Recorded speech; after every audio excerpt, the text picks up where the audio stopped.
Okay, welcome back to the Ladies Talk Show. So excited. We are on chapter 6. Wow. Okay, so this is called the Navigator, and I'm going to read a couple of pages in Marriage Secrets, and then we are going to take questions. Get your questions ready.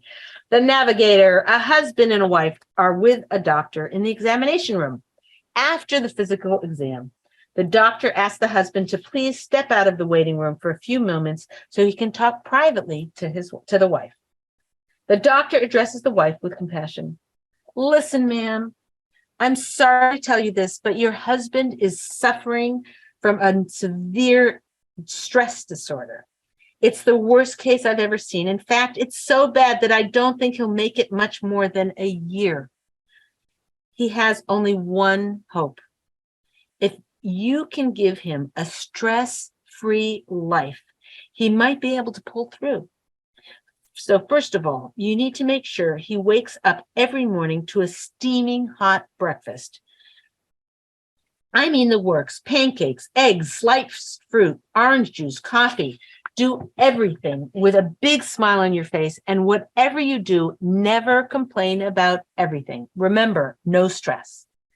Then make sure to send him off to work with a full lunch with plenty of choices. Sliced veggies, a variety of fruits, and a very healthy salad with homemade dressing on the side. If he phones you at all during the day, always act chipper and happy. Never mention anything upsetting. Just listen sweetly to any aggravation he may be dealing with and calm him down. And the most crucial part is that he must walk into the house with a lavish dinner waiting to greet him. This is an absolute must. If he's in a bad mood or becomes short-tempered with you, ignore it completely. Always respond to him with nice compliments and words of encouragement. Remember, low stress is the key to recovery. If you can pull this off, I believe he can make it. The couple leaves the doctor's office, and when they get to the car, the husband turns to his wife and said, So what did the doctor say? The wife looks pityingly at her husband and replies, I'm really sorry, dear, but you don't have long to live. Okay. Hello. Okay. This story illustrates the contrast between who we really are and who we think we should be. Relax, ladies. Relax, ladies, you are off the hook. If we did what this doctor recommended, we would likely keel over within a week. This is not the picture of the ideal wife. So what is? There are so many confusing issues about power, control, equality, rights, and obligations that it's hard to make heads or tails of what will create the best marriage. We do need to earnestly examine what our roles if we are to chart the best course of action in our marriage. Lucky for us, we don't have to reinvent the wheel. God has already invented it for us. Okay, now I'm going to talk to the addiction to perfection. Oh, this is too long. Hold on a second. Okay, I'm just going to read it fast. It's very important because we have to understand what we're up against. What's the context in terms of to be a great wife? You know, we're dealing with these issues of expectations and obligations and roles and equality and power. All of these things, weigh heavily on our mind. How do we make sense of them? This is going to teach us exactly how. Okay, addiction to perfection. Before we begin to get to our sources, let's take a look at the various forces that might be driving our behavior. Let me tell you how humbling it feels to sell your CD lectures at the back of the room after giving a class. It may not be the main point of this story, but I feel completely compelled to burst any bubble people may have about what it's like being an author. Maybe other speakers have better self-esteem and it doesn't bother them. But there I was sitting at the table trying not to catch people's eyes so that as not to embarrass them for not buying anything. In other words, I'm in the back of the room selling CDs. Okay, that used to, I don't know, for some people, the CD is a thing. You stuck it in a computer and it used to play. Okay, that's how you used to listen to Shirem, not on your phones. Okay, so I'm back there trying to not catch people's eye. It's hardly the best sales tactic. And yet, smiling and engaging them would feel even more rejecting if they continued to walk on by. My original plan had been to give free CD to every person who came to the lecture. If someone's marriage improved, that would mean the world to me. What exactly was the point of selling them when they cost more to produce than I could ever recoup anyway? I remember it was like they cost me $9 to piece to make, and I was selling them for $6. It was pretty dumb. Anyway, but I was this boy. I used heavy duty words in this vociferously. But I was vociferously talked out of the free CD idea by a cadre of advisors saying that if you give something away for free, it holds zero value to the recipient. So there I found myself for the first and most definitely the last time, sitting at the back of the room, carefully rearranging the CDs for the 10th time and trying my best to blend into the fancy beige wallpaper behind me. Okay. Finally, as if heaven sent, my first customer asked to speak with me privately. How grateful I was to be rescued from my own mental vortex. I motioned for her to sit down beside me. Chevy said, oh, this is long, except it's a story, so I guess it's not so bad. I looked how long it was. Oh, it's only another page and a half. Okay. Chevy said she was a non-practicing attorney, and she truly heard my message that our rabbis make it clear that if we treat our husband like a king, he will treat us like a queen. But she had serious misgivings about her ability to do this. Her husband was so incompetent in so many areas that if she depended on him for anything, their whole life would fall apart. I asked for examples, and she said he never paid the bills on time, bought a used car that gave him endless troubles, and wasn't punctual, had crazy ideas about how they should run their lives, and he couldn't even do a diaper properly. How was she supposed to treat him like her king when she couldn't respect him about anything? Lacking a solution for her, my first thoughts was maybe selling CDs alone wasn't so bad after all. But as I often do when I don't have a good answer, I asked a question. What kind of work does he do? He's also an attorney, she said. Is he good at it? Yes, Chevy said, with a bit reluctantly, concerned about where this conversation was going. So I asked her, is it possible to be a good attorney and be incompetent? I knew you were going to say that. He's like an absent-minded professor, really smart, but terrible when it comes to practical daily life issues. I hear the problem, I thought for a moment, and then told her a story. I once had a student who couldn't, there's a story within a story, okay? I once had a student who couldn't respect her husband because she was so much smarter than he was. She had to redo half of the things he did around the house, and he couldn't be counted on for much of anything. We worked together, and after a lot of soul searching, she finally recognized that it wasn't that she was actually smarter than her husband was. She was just more aggressive about doing things her way than her husband was. Yikes. This revelation shook her to the core. The culpability for all the years of arguments, frustrations, and hostility that she had blamed on her husband was now seemed to fall squarely at her own feet. The pain was searing when she recognized that her own addiction to perfection had created a gaping crevice in their marriage. Chevy was staring at me intently, so I went on. The main example that I remember that the wife constantly berated her husband for his harsh interactions with their aggressive daughter. She was so confident that a softer, gentler touch was what was needed and told him so, even in front of their daughter. But as a teenager, the daughter's behavior was just getting worse. Only in retrospect, after understanding her own desire to be, this is me explaining this to Chevy, only in retrospect, after understanding her own desire to be right about everything, could the wife see things more clearly. She was now certain that if she had let her husband admonish their daughter when the daughter was still a child and built her husband up instead of tearing him down in front of everybody, their daughter would be a much better person today. The daughter needed the strong hand of her father to keep him in check, and the mother had unwittingly yet forcefully undermined it. Isn't this the saddest thing ever? I finished my sentence, and Chevy looked down at her skirt. When she finally lifted her face, I could see that she was flushed. You've just described me to a T, as well as my daughter, who was about to be bas mitzvah. Maybe it's not too late to let my husband take over. I looked at her amazed.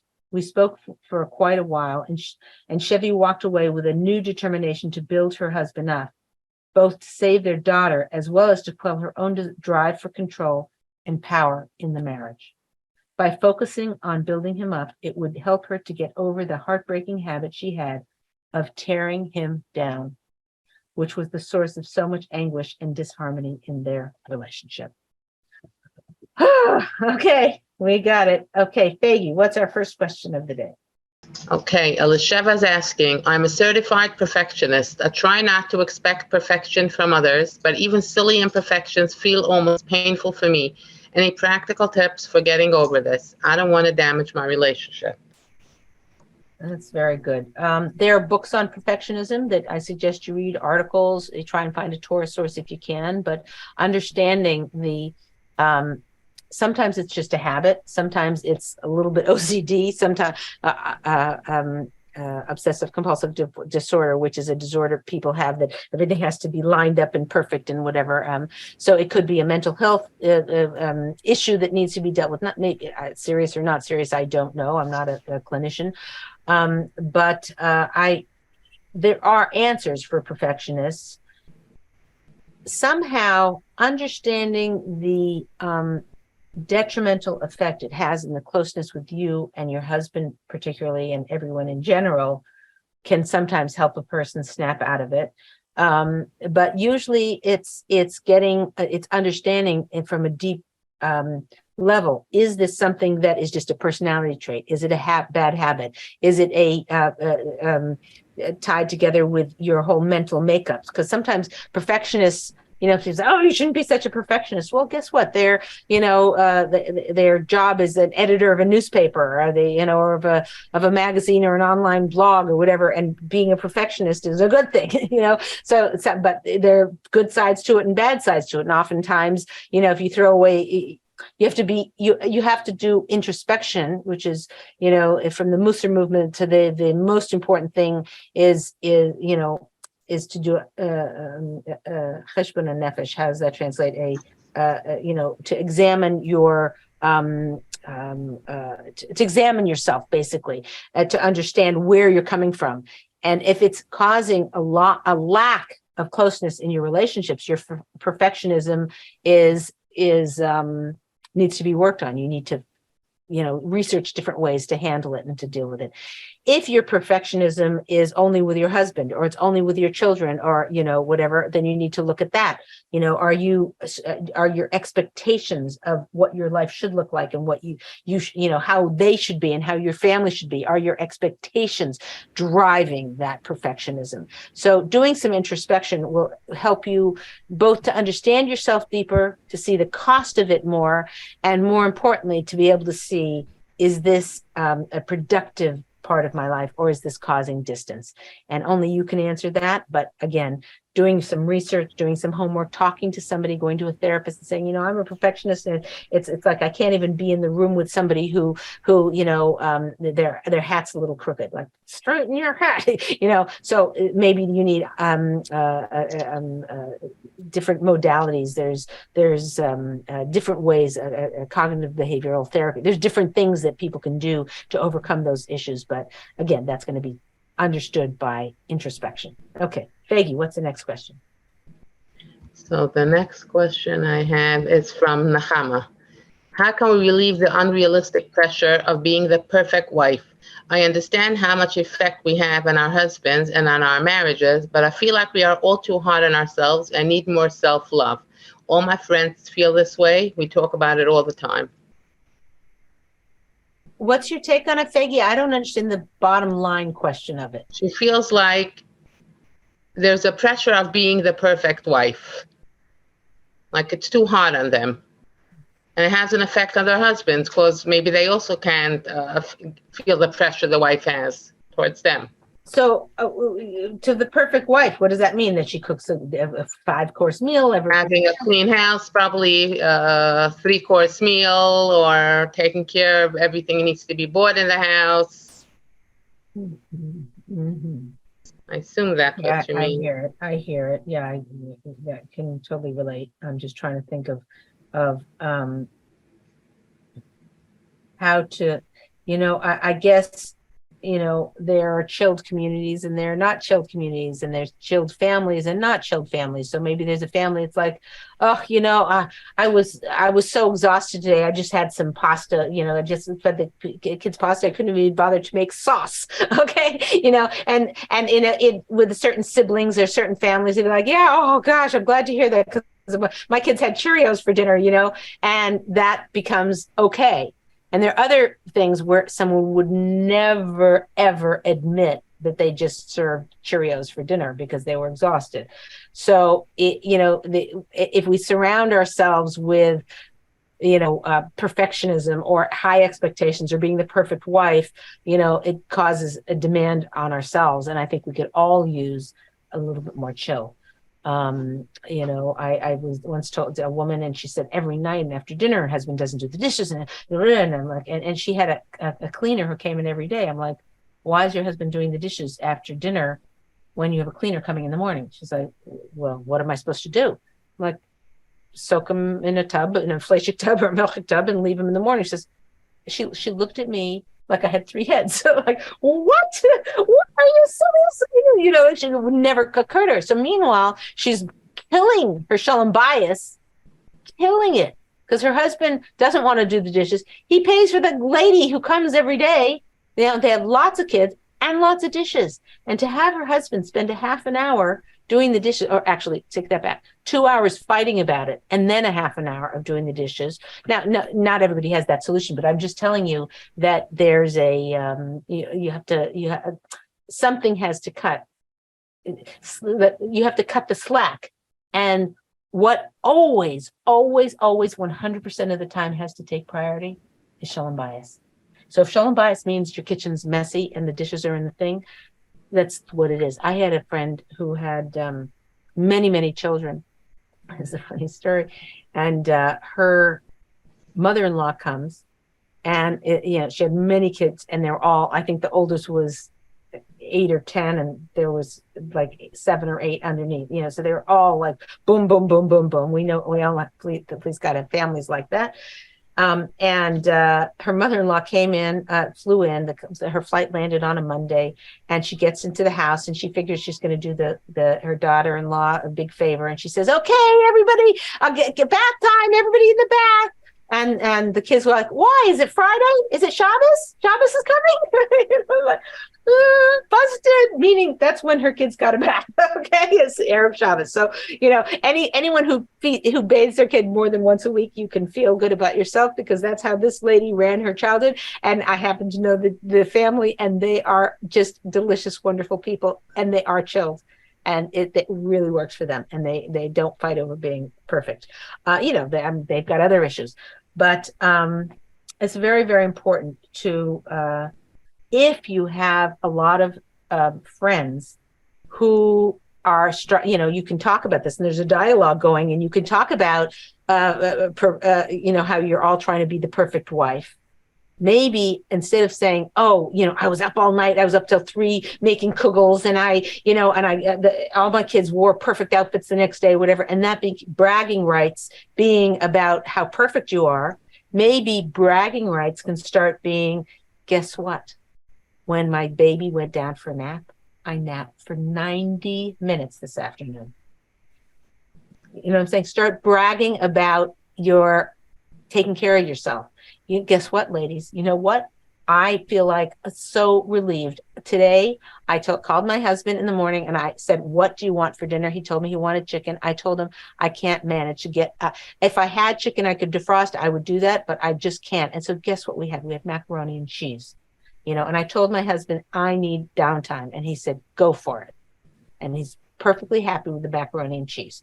So have bragging rights in your social network shift a little bit. Maybe you start it. Maybe you just start it, or maybe you have a conversation with them and say, ladies, we push each other, and we're bragging about how late we stayed up and how stressed we are and how much we did and how we did this chesed and how we made this food for the person down the street.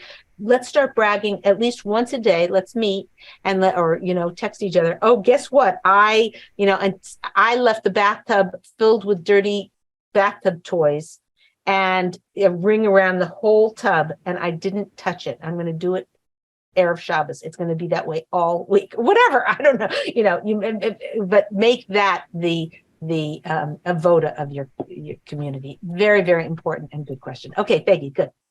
Next question. Okay, so Nechama says, thank you. She loves the bragging rights idea. Yeah, good. Okay. Now, Mary's asking, what if my husband likes it when I take control of things like financials, household duties, and gets annoyed if I try to get him involved? So I'm not sure I understand the question. So do.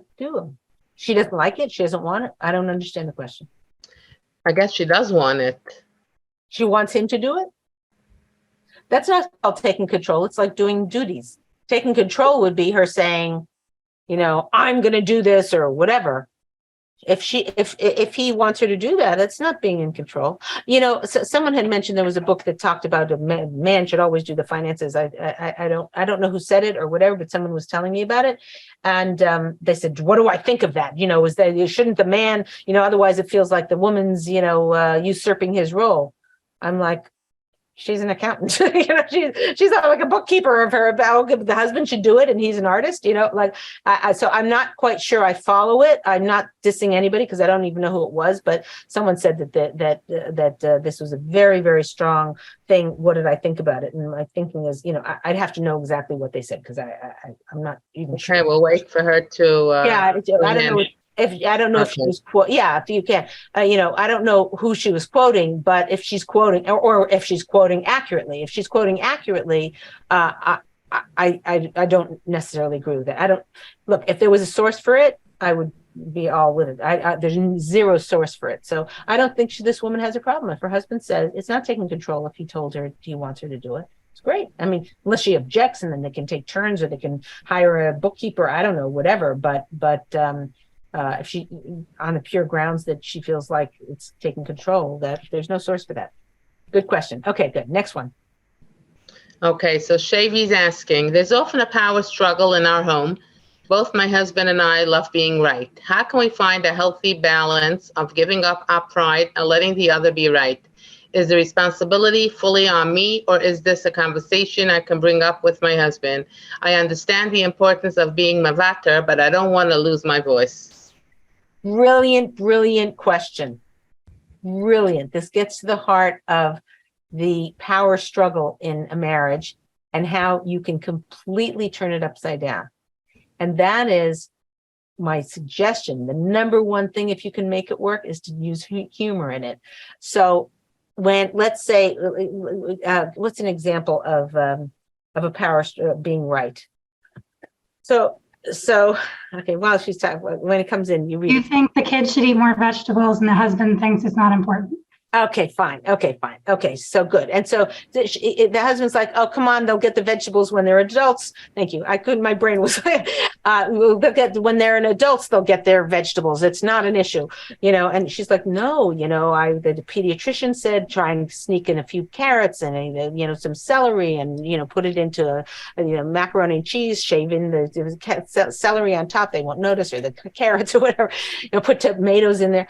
So, and so they're coming. So she wants to be right, and he wants to be right. So what she could do, this doesn't lend itself so much to humor, but she could, if instituted in their home became, you are right, and you're swinging the pendulum instead of I'm right. Swing the pendulum to the other side. You are right. So say, okay, you're right. They'll get their vegetables when they're older, and that's a hard one to make funny. So I can't think of another one, but whatever. So let's just leave it like that. Okay. So other strategy is just saying, so they're fighting about it. And if she were to say, listen, you're taking the problem. Now, for those of you on the podcast, I'm just making cupping my hands and handing it to the husband. You're handing the problem to the husband. And you say, listen, you think, this is not in front of the kids, by the way, for this particular problem. You think that they don't need vegetables. I think that they do need vegetables. Okay. How should we solve this? Should we just go your way and I should never give the kids vegetables anymore? Should we sometimes give the kids vegetables? I don't want to fight this. I don't want to fight about this anymore. It's dumb. Just tell me what to do. If you tell me that we're never going to feed the kids vegetables again, if that's really deeply how you feel, I won't feed the kids vegetables anymore. And he's like shocked, like, where'd you take my wife? Wait, what have you done with my, where have you taken my real wife? So many of the issues that we're butting heads over are totally not important. I mean, there are some things, the husband is so strong that the kid should go to this school. And you're like, no, the bullies are there. I tried that school. He tried camp over there and it didn't work with those kids, and the woman feels very strongly. If she says, no, I'm not sending there, he's going to dig his heels in and fight even more. Because when a woman steals a man's control, he fights with tooth and nail to get that control back. But if the woman says, oh, you really think so? Can I give you the 5 reasons why I think he shouldn't go to that school? Yeah. And then if she asks like that, of course, he's going to say, yeah, let's hear. And then as softly and gently as she can, she says, well, first of all, there's a bully there. And I realize that he's in a different class, but I still feel like on the playground, he's going to, be bullying him. Number 2, and she gives over the points. This is being, giving it over in a way he can hear it and he's going to be listening to her. Whereas if it's this fighting, like about the vegetables or whatever, she needs to tell him, I don't want to fight about this. What do you think we can do about it? And the more she's willing to give in and just do it his way, the more he'll bend down and listen to her. I know that sounds counterintuitive, but we have so many Torah sources that tell us exactly that. If a woman gives him control, he will listen to her. If she grabs control, okay, he'll treat her like a slave and he won't listen to her. He won't ask her opinion and whatever. So even though it's counterintuitive and it's difficult to say, okay, you want to send to that school? Okay. You want the kids to never eat vegetables? Okay. If that's what you want.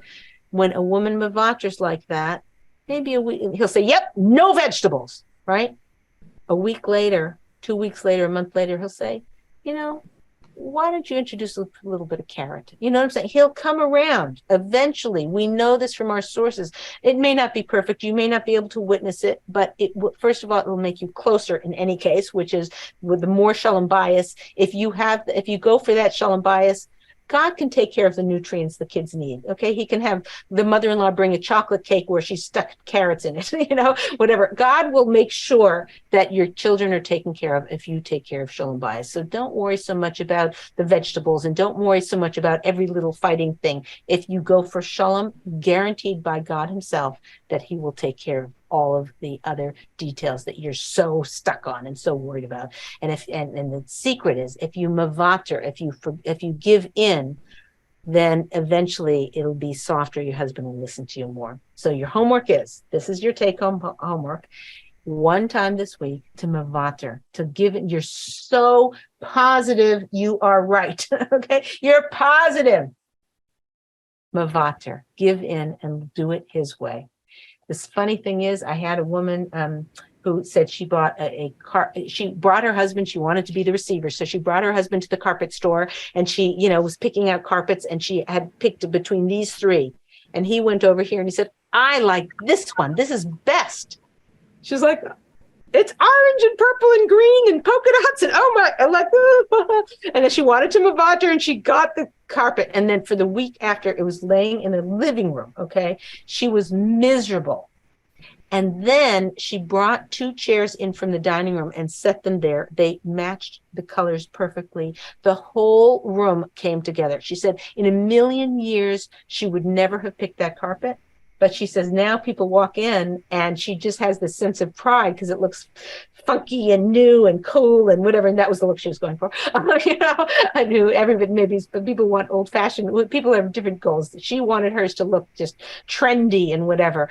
And that was her taste. And this really did, because nobody would have picked that carpet. So what I'm saying is when you mavater and you become the receiver, God will help you, please God. Things for sure will be better You may see it or you may not see it, but they for sure will be better. But guess what? Sometimes God lets you see it. Okay, this is Leah Richheimer. Don't forget your homework. Mavacher one time this week. We'll see you next time.